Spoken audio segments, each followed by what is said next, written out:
Okay, so Taylor, what we're going to do is we're going to make some CO2 bubbles, which is going to be a lot of fun. So what do you think we need to add first? Well, obviously we will probably need to add the dry ice. Very good. Okay, so we've got some hot water here. The hot water will make sure that the dry ice melts or turns into a gas very quickly. And the cool thing is here is that we've got a tube that comes out of it. Once we put the cap on, the gas will then escape through the tube. We'll put it into the liquid soap here and we'll start making some great looking bubbles. Very important, guys, that you do always make a hole.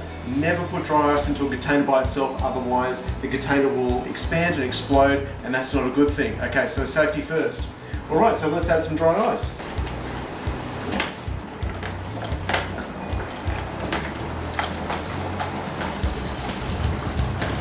That's really coming out, isn't it?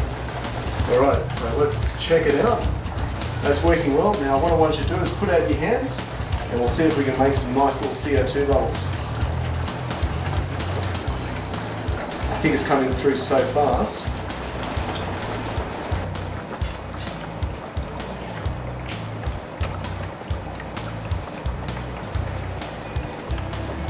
Nice. And see how they're joining together?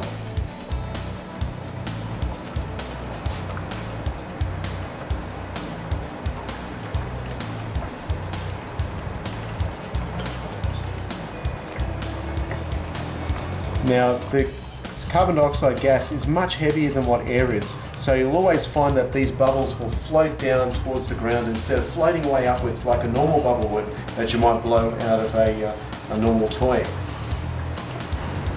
Alright, so what we're going to do now is we're going to try to make some giant ice bubbles or dry ice bubbles. Now what we're going to do first is we're just going to go around the rim of the container using some soap liquid.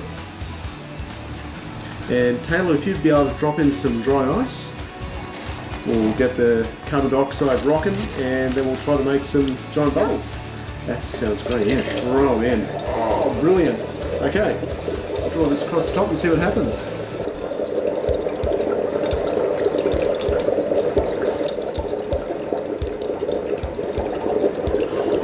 Oh, cool. Yes! Oh.